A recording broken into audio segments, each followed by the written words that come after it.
Dios les bendiga a todos nuevamente en esta mañana.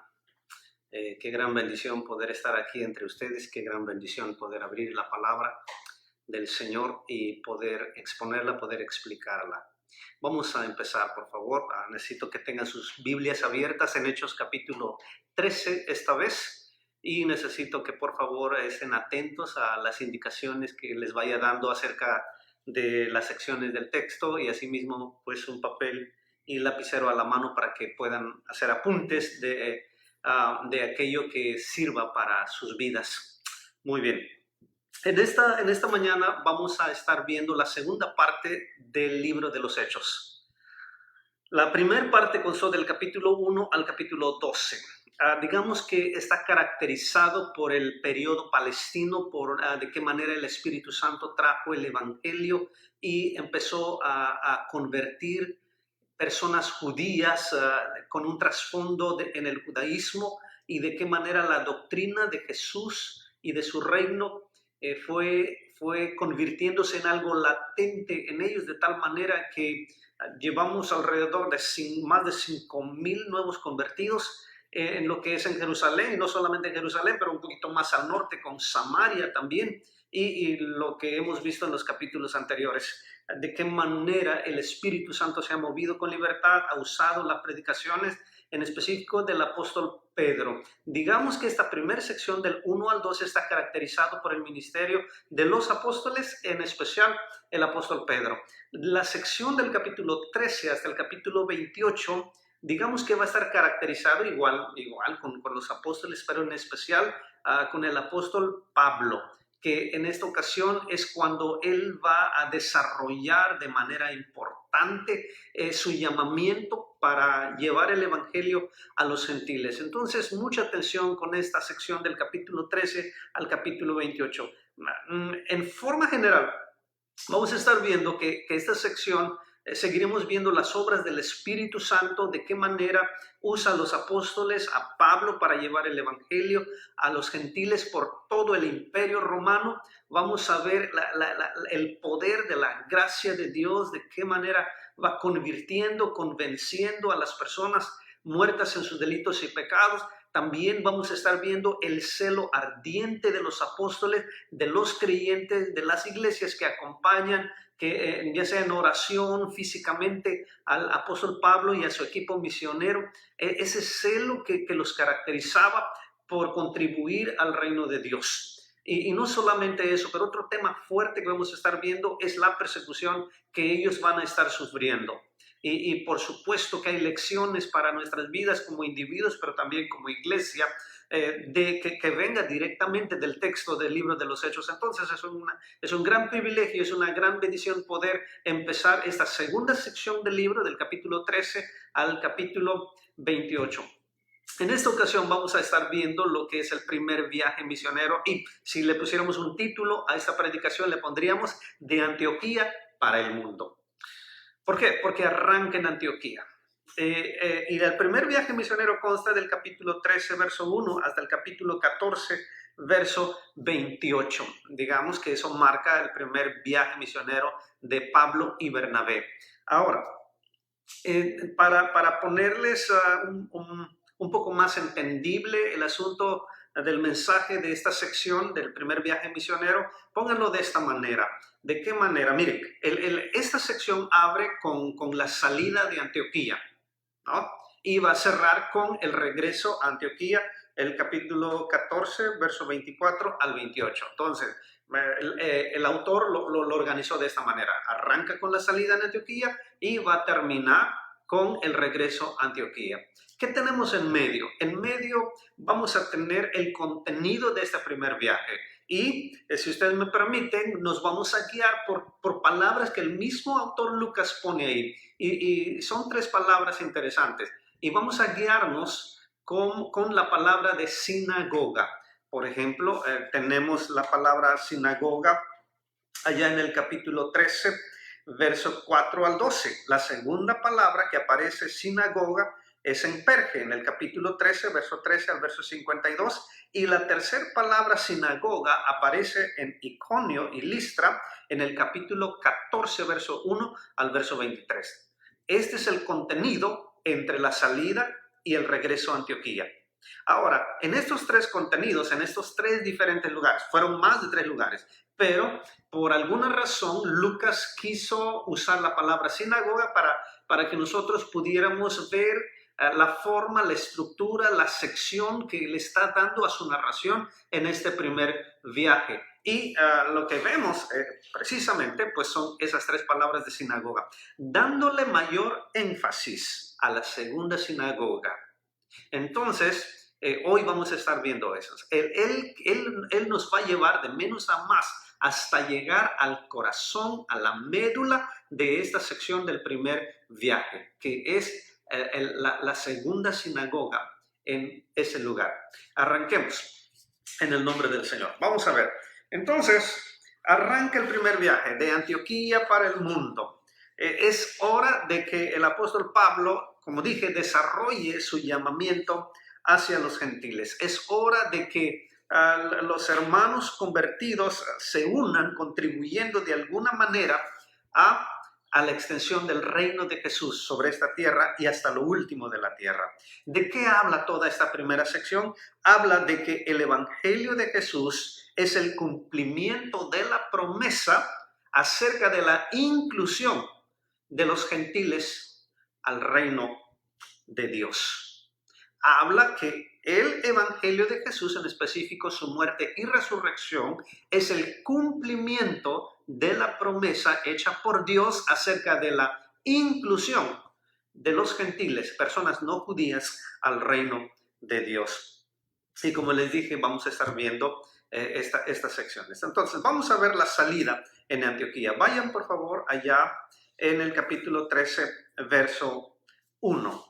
Dice, había entonces en la iglesia que estaba en Antioquía profetas y maestros: Bernabé, Simón el que se llamaba Níger, Lucio de Cirene, Manaén el que se había criado junto con Herodes el tetrarca, y Saulo.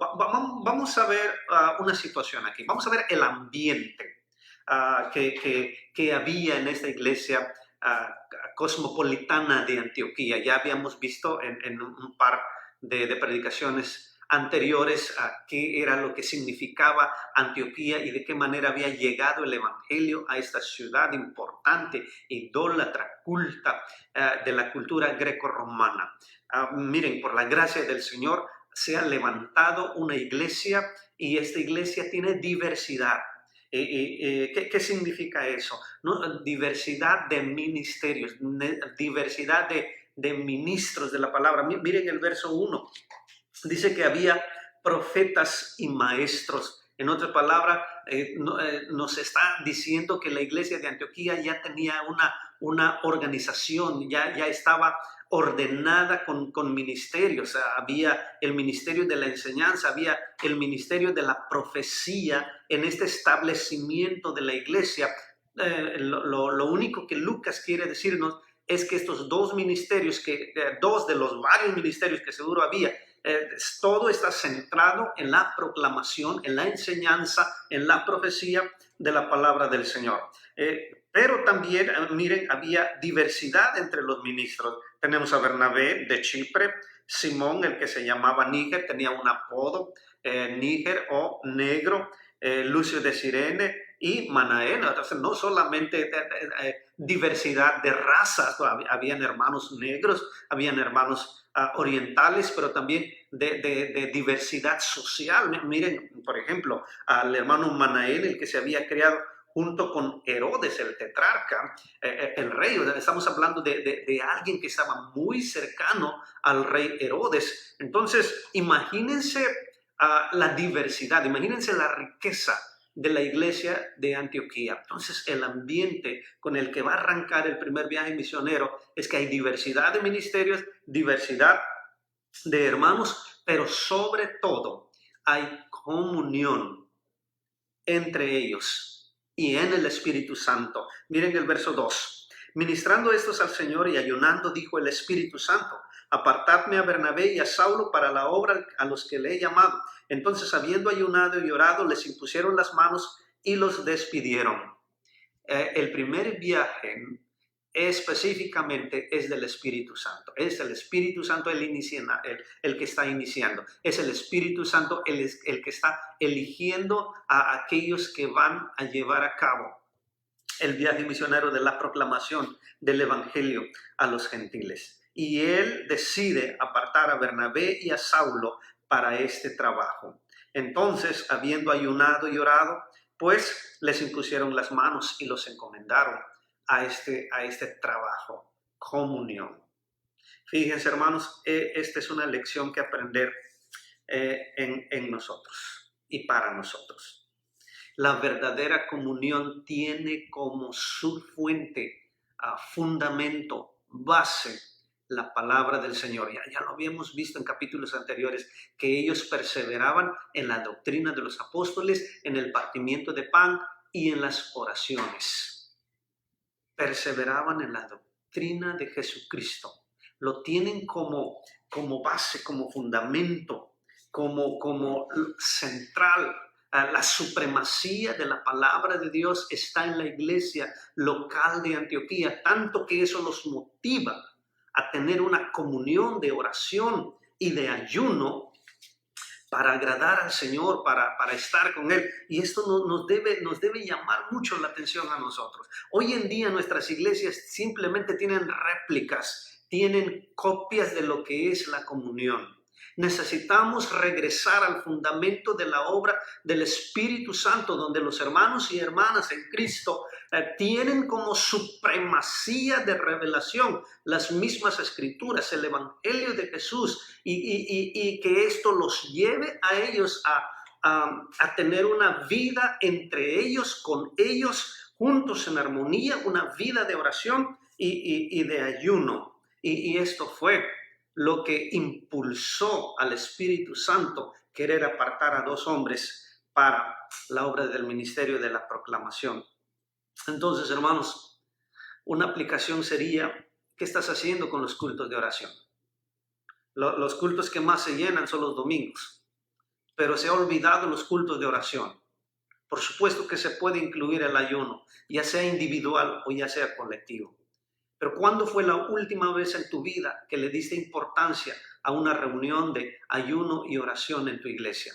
El texto está hablando, el Espíritu está hablando. Jesús dijo, el que tenga oídos para oír, oiga lo que el Espíritu dice a las iglesias. Entonces, esto fue la salida al viaje misionero, en un ambiente de diversidad ministerial y de ministros, pero por sobre todo, en un ambiente de verdadera comunión bíblica en el Espíritu Santo. Siempre habrá frutos por ello. Vamos a ver entonces cómo sigue, por favor, dice el capítulo 3, verso 4. Ellos entonces, enviados por el Espíritu Santo, descendieron a Seleucia y de ahí navegaron a Chipre. Y llegados a Salamina, anunciaban la palabra de Dios en las sinagogas de los judíos. Ahora, miren, empieza el viaje. Entonces, van un poco al sur, al oeste, a una isla que se llama Chipre.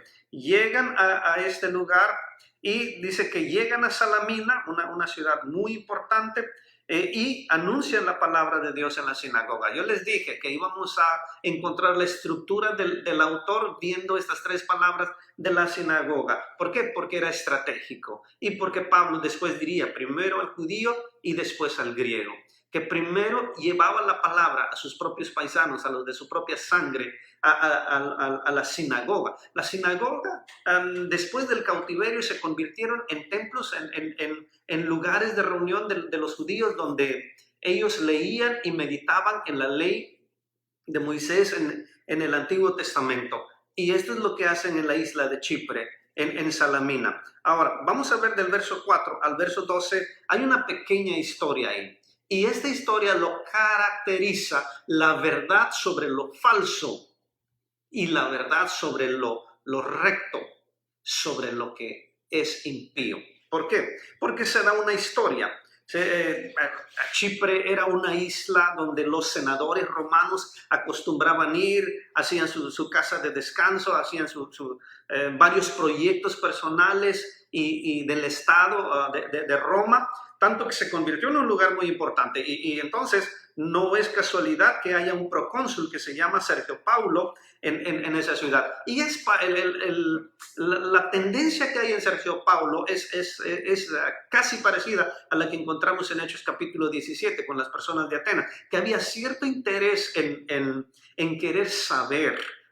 Nos sugiere que Sergio Paulo estaba acostumbrado a querer saber acerca de religiones. Había algo ahí en su vida que necesitaba saber y es por eso que manda llamar a estas personas. Sin embargo, había un pequeño obstáculo.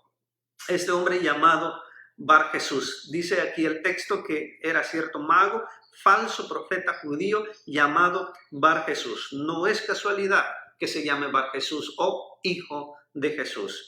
Como dije, ¿qué caracteriza esta pequeña historia en esta primer parada de este primer viaje misionero? Lo verdadero sobre lo falso y lo íntegro, lo puro sobre aquello que es impío. Por un lado tenemos a Sergio Paulo, tener hambre, interés por querer saber del Evangelio. Por otro lado tenemos a Bar Jesús, cercano a Sergio Paulo, tratando de desviarlo de que él escuche la verdad. Sin embargo, esta sección nos dice que Dios usó a Saulo, que también es Pablo, lleno del Espíritu Santo, y que le dice lleno de todo engaño, de toda maldad, hijo del diablo, enemigo de toda justicia, no dejarás de trastornar los caminos rectos del Señor, y después proclama un juicio sobre él, lo cual ocurre, y el resultado es que miren lo que dice el verso 12, entonces el procónsul, viendo lo que había sucedido, creyó maravillado de la doctrina del Señor.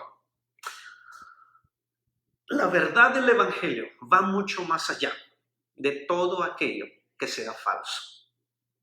La verdad del Evangelio, Lucas le llama en esta sección la doctrina del Señor, que es capaz de maravillar a las personas que lo entiendan y a quien se les enseñe.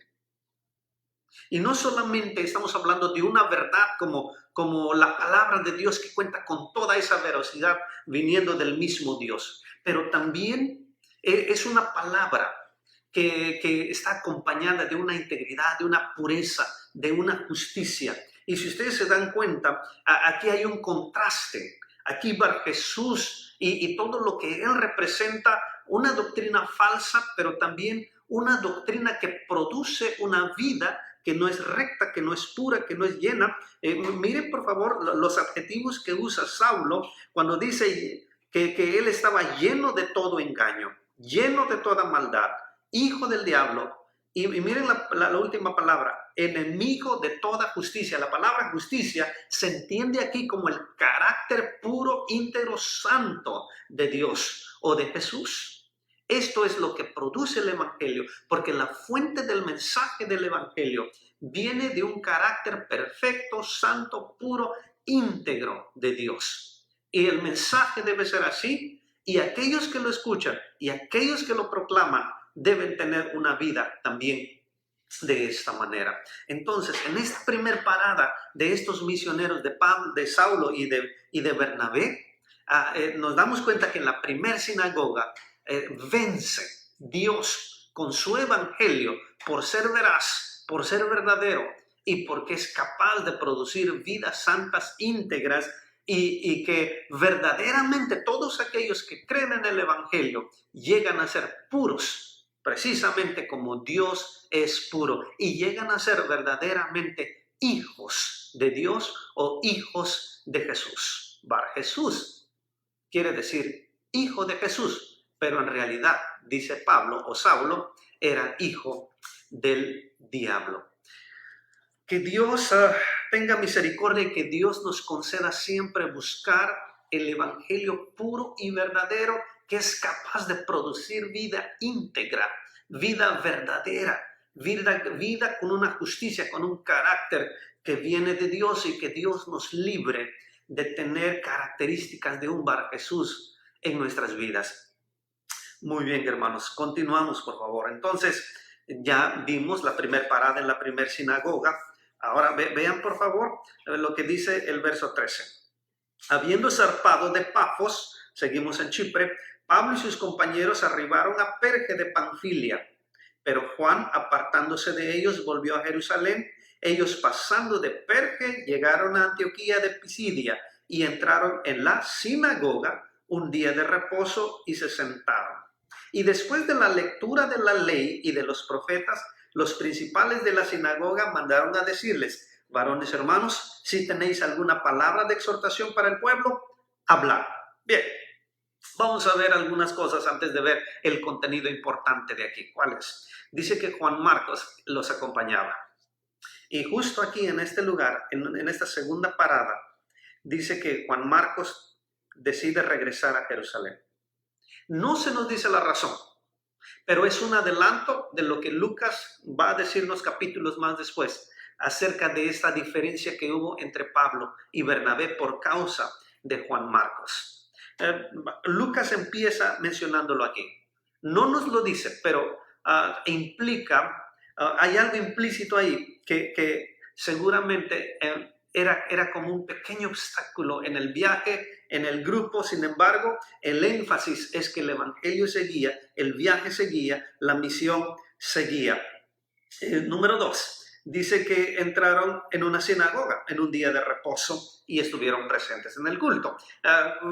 No quiero dar muchos detalles acerca de cómo funcionaba una sinagoga. Como dije, eran lugares de reunión para los judíos y para todos aquellos que quisieran también convertirse a la religión del judaísmo. En especial, ellos veneraban y ellos leían y ellos estudiaban la ley de Moisés y los profetas, como se nos dice aquí.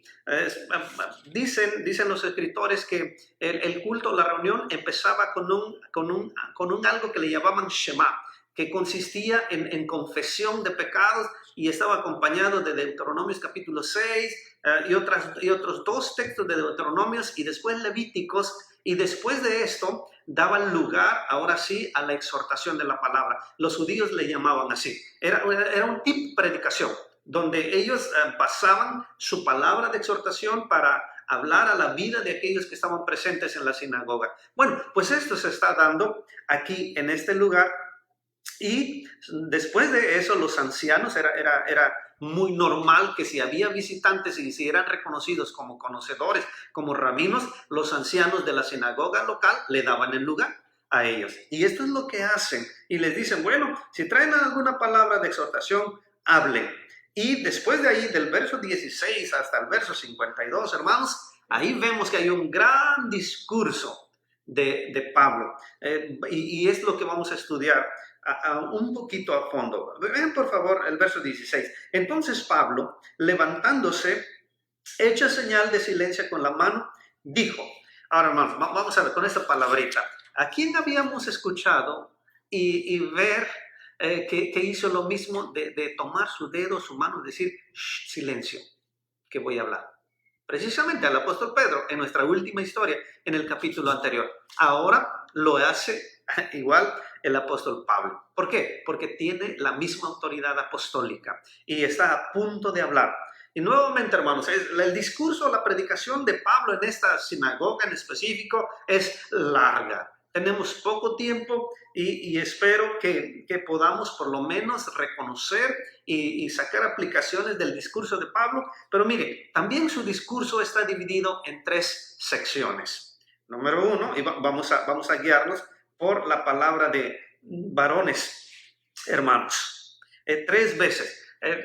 Y en 3 partes. Número 1, él va a preparar a su audiencia para el mensaje. Número 2, él va a explicar a su audiencia el mensaje. Y número 3, él va a traer una aplicación a su audiencia acerca del mensaje. Y como dije, esta es la médula, este es el corazón de este primer viaje misionero.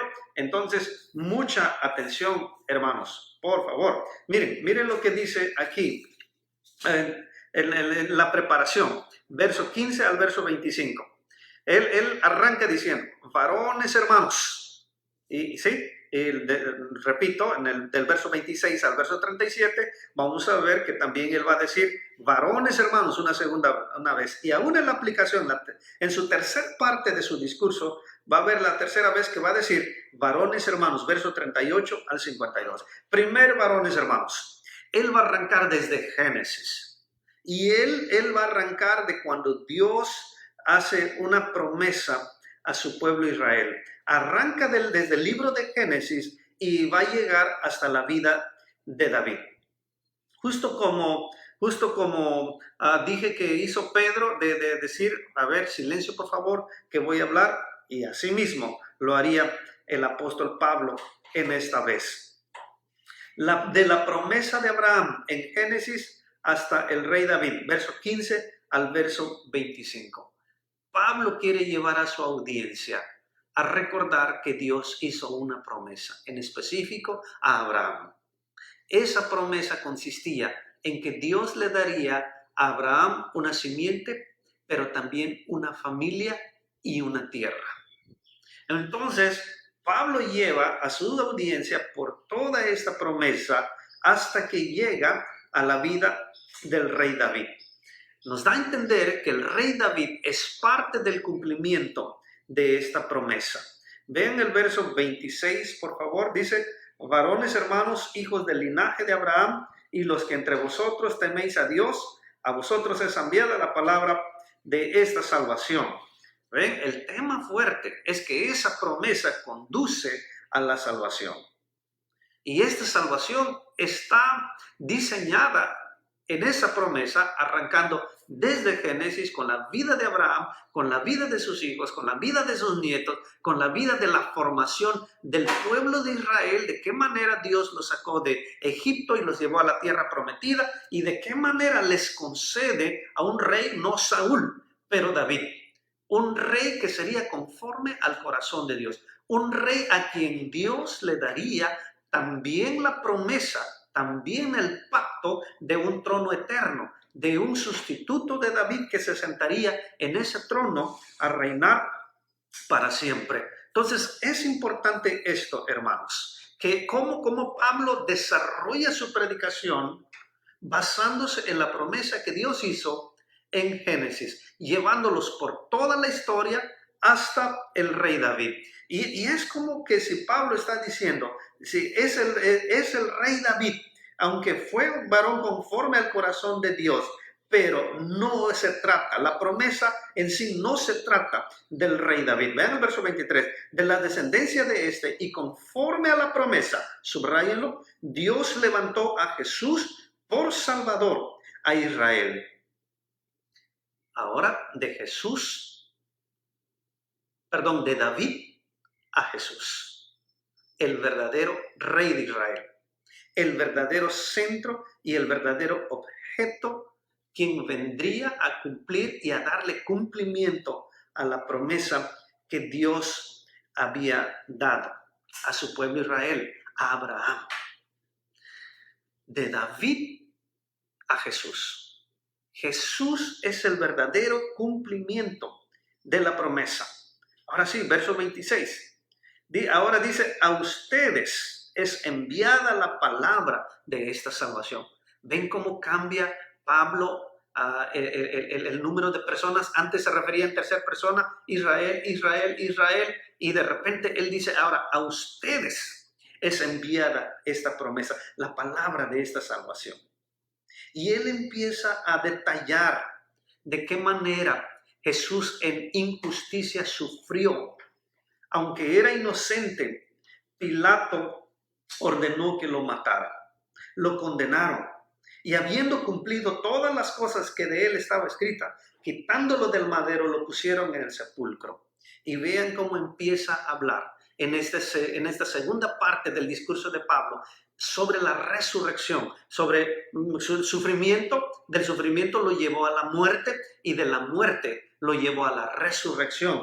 Dice más, Dios le levantó de los muertos y él se apareció durante muchos días de los que habían subido juntamente con él de Galilea a Jerusalén. Nosotros les anunciamos el evangelio de aquella promesa hecha a nuestros padres, la cual Dios ha cumplido a los hijos de ellos, a nosotros, resucitándonos a Jesús, como está escrito. Y Pablo quiere agarrarse del Antiguo Testamento de pasajes muy claves, como el Salmo 110, como el Salmo 16, acerca de que Dios había hablado que iba a levantar, que iba a resucitar a su ungido, a su Hijo.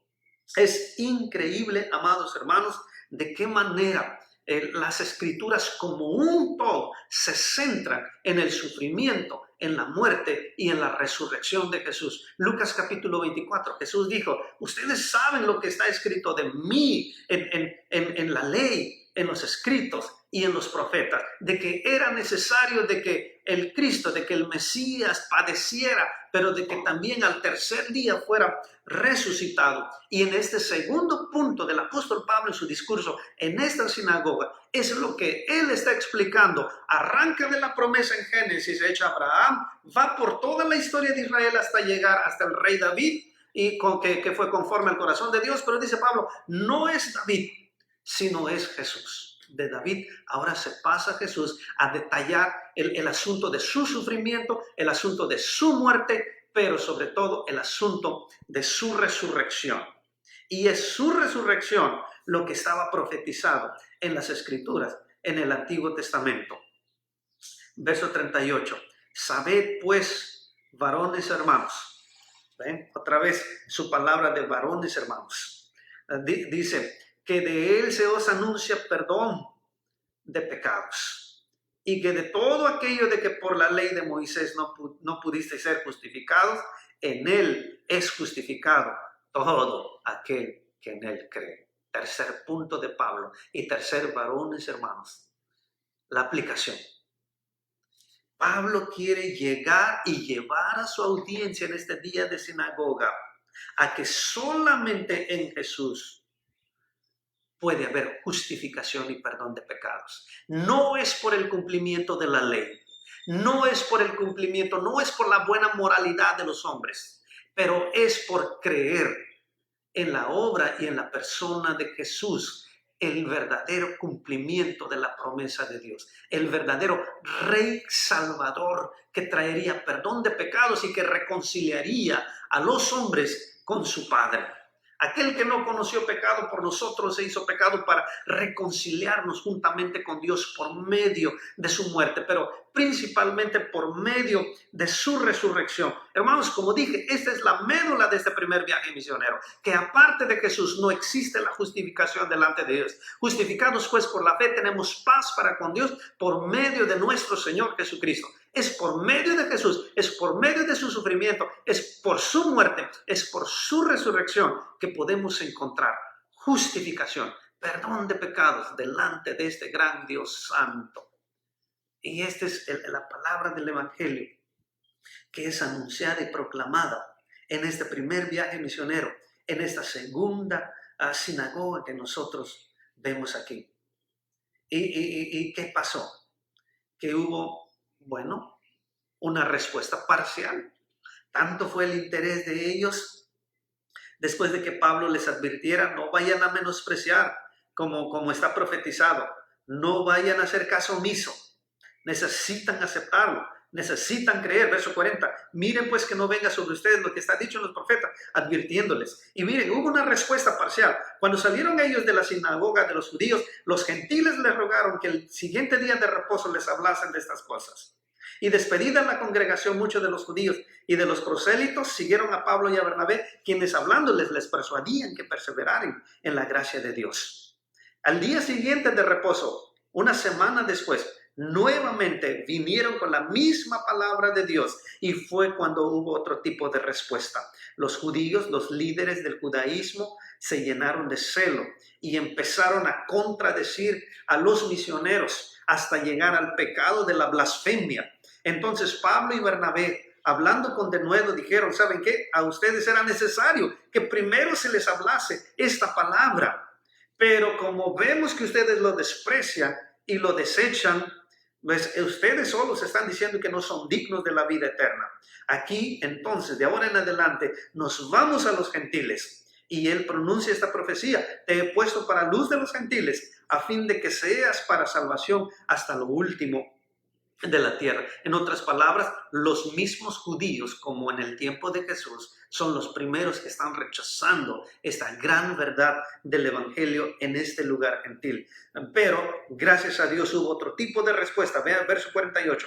Los gentiles oyendo esto se regocijaban y glorificaban la palabra del Señor, y creyeron todos los que estaban ordenados para vida eterna. Y la palabra del Señor se difundía por toda aquella provincia. Hermanos, con Dios siempre algo está sucediendo, y este algo es positivo, y este algo es que su evangelio producirá y traerá frutos para la gloria de Dios. Y vemos aquí como trofeo a un grupo de gentiles que fueron capturados, que fueron convencidos por esta palabra del evangelio, que aparte de la muerte y resurrección de Jesús no puede haber perdón de pecados. Esta gente lo creyó, esta gente lo aceptó, y esta gente ahora gentil está glorificando a Dios y se está regocijando. La misma palabra griega que vimos en el nacimiento de Juan el Bautista, cuando el ángel le dijo al papá de Juan el Bautista: muchos se regocijarán por el nacimiento de Juan. Y no se estaba hablando solo por la persona de Juan, pero por lo que representaba el ministerio de Juan. Y esa palabra griega de regocijo se refiere a una clase de gozo, a una clase de alegría que es resultado de una redención, de una salvación. Y nuevamente aplica esa misma palabra griega aquí con esta gente gentil cuando dice que glorificaba a Dios y se regocijaba. Es el resultado de la salvación, es el resultado de una redención que ellos están experimentando en sus propias vidas. Miren, amados hermanos, gloria a Dios, gracias a Dios por el fruto de este primer viaje misionero. Apenas van a la mitad, apenas están en la segunda sinagoga en este lugar, pero ya vemos, aparte de Sergio Paulo, ya vemos cómo Dios está convirtiendo a gentiles. Verso 50. Pero los judíos instigaron a mujeres piadosas y distinguidas y a los principales de la ciudad, y levantaron persecución contra Pablo y Bernabé, y los expulsaron de sus límites. Ellos entonces, sacudiendo contra ellos el polvo de sus pies, llegaron a Iconio, y los discípulos estaban llenos de gozo y del Espíritu Santo. Los judíos rechazaron el evangelio. Los misioneros, dice que ellos se sacudieron sus pies del polvo. Esta era una señal de disgusto. Esto era una señal, ¿saben qué? Hasta aquí. Ellos, de ahora en adelante, ellos quieren seguir, quieren llevar el evangelio para los enfermos. Los sanos no tienen necesidad de médicos, pero los enfermos sí. Y los enfermos que necesitan la salvación están esperando en los siguientes lugares donde ellos van a ir. Ellos se sacudieron el polvo de sus pies y ellos siguen adelante. Ellos empiezan a asimilar, a aceptar la persecución por causa de predicar este evangelio. Y no solamente eso, verso 52, los discípulos estaban llenos de gozo y del Espíritu Santo. Hay mucha aplicación que podríamos decir aquí, amados hermanos. Y una de las aplicaciones fuertes es que debe haber gozo en nuestras vidas al recordar que hemos creído que Jesús murió y resucitó para nuestra justificación y salvación. ¡Qué gozo! Dios, ayúdanos a tener este gozo. Ayuda a mis hermanos a tener ese gozo. Y no solamente eso, ayúdanos a regocijarnos también cuando nos enteramos, cuando oímos, cuando vemos que hay más personas en nuestro tiempo, en nuestro contexto, en nuestro lugar, que se convierten al Señor. Que Dios nos conceda ese gozo, que Dios nos conceda la gracia de valorar, de exaltar, de levantar la muerte y resurrección de Jesús. Que Dios nos dé celo por querer contribuir al reino de Dios, y que Dios nos dé su gracia para poder no disfrutar, para poder gozarnos en las persecuciones, en los sufrimientos que vamos a tener por causa de que el reino de Dios se siga extendiendo. Nuevamente, amados hermanos, es algo que muchas veces no somos capaces de aceptar. El hecho de poder sufrir y estar en necesidades por causa de la extensión del reino de Dios. Que Dios nos conceda esa gracia. Miren todo el libro de los Hechos, como dije antes, del 13 al 28, vamos a ver que está tapizado también de sufrimientos, de persecuciones, de muertes a los siervos que llevaron el mensaje del evangelio.